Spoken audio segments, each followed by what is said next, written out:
MP की सबसे खतरनाक मर्डर मिस्ट्री। खतरनाक इसलिए कह रहा हूं कि वारदात का तरीका देखकर पुलिस के होश उड़ गए थे, या यूं कहूं कि पूरी पुलिस हैरान थी। वारदात का सुराग पुलिस को तब मिलता है जब इंदौर के रेलवे स्टेशन पर खड़ी एक ट्रेन से जो कुछ निकलता है उसे देख पुलिस को भी हैरानी होती है, या यूं कहूं कि पुलिस को सुराग भी कुछ समझ में नहीं आता।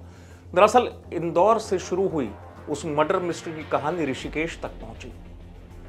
2 ट्रेन 3 ब्योरों में मिला महिला का शव और उसमें उलझी पूरी पुलिस।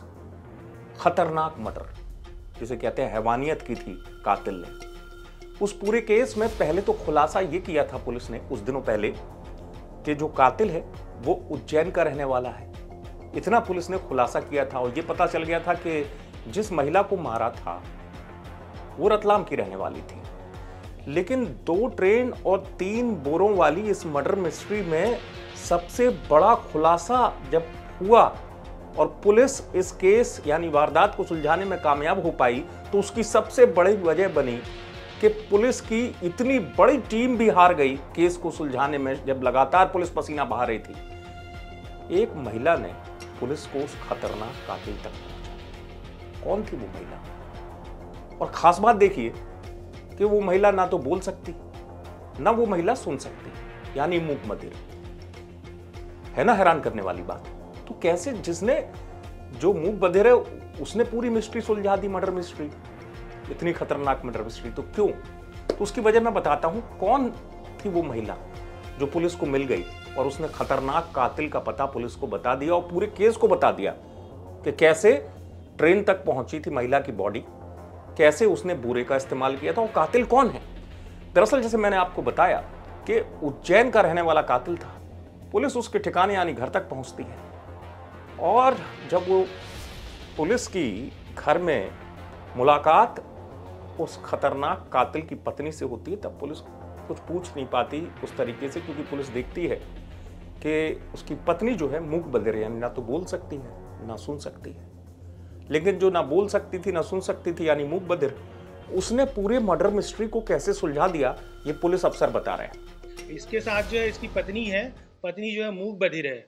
और ये बात और अच्छी है कि इसकी पत्नी ने जो है काफ़ी हमको घटना के बारे में बताया। तो ये मूक बधिर होने से इसने इशारे से, जब हम इसके घर तक पहुंच गए और इसके घर पे कुछ हमें साक्ष्य मिले कि ये घटना है और उसके जो है तलाशी में जो है मृतिका के कपड़े और घड़ी वगैरह मिली, तो फिर उसकी पत्नी ने इशारे से हमको उसको अच्छे से समझने के लिए हमने यहाँ पर, आप लोग सभी जानते होंगे, मिस्टर ज्ञानेंद्र पुरोहित हैं और मोनिका पुरोहित है, जो कि मूक बधिर इनकी संस्था है और ये इसी के लिए काम करते हैं।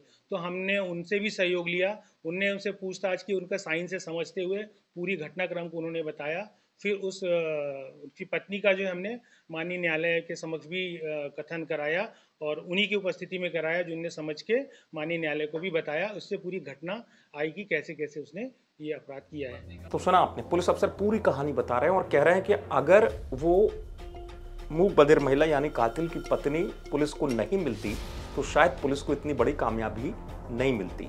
ये केस अपने आप में मिस्ट्री भरा इसलिए था कि 2 सवाल पहले भी उठ रहे थे कि इतनी निर्ममता से यानी हैवानियत से कोई किसी महिला को कैसे मार सकता है और बोरे में शव रखकर इस तरीके से ट्रेन में डाल सकता है। कत्ल की वजह क्या थी? तो उसी की पत्नी से इशारों में, क्योंकि आपको पता है मूक बधिर जो है वो इशारों की भाषा बोलते हैं, तो एक्सपर्ट्स को बुलाया था पुलिस ने, आपने सुना भी। उन्होंने एक्सपर्ट के जरिए भाषा को समझा और उसकी पत्नी ने पूरे अपने पति का राज खोल दिया, बताया कि किस तरीके से क्या हुआ था और क्या वारदात का तरीका था। लेकिन इसके पीछे एक वजह और आई थी कि जो आरोपी यानी कातिल, उसने ट्रेन में जा रही यानी स्टेशन पर मिली महिला के साथ जबरदस्ती करने की कोशिश की थी। महिला ने उसको मना किया तो उसने वार कर दिया और जैसे ही उसने देखा कि महिला जो है वो घायल हो गई, फिर उसको लगा कि नहीं, इसका कत्ल कर देना चाहिए। अब कत्ल करने के बाद उसको और डर लगा, तब उसने बोरे वाला प्लान बनाया, ट्रेन वाला प्लान बनाया। लेकिन इस मामले में पुलिस को मशक्कत करनी पड़ी, कोशिश करनी पड़ी, लेकिन पुलिस वारदात को सुलझाने में कामयाब हो गई। इंदौर से आप तक खबर पहुंचाई धर्मेंद्र कुमार शर्मा ने। आप देखते हैं।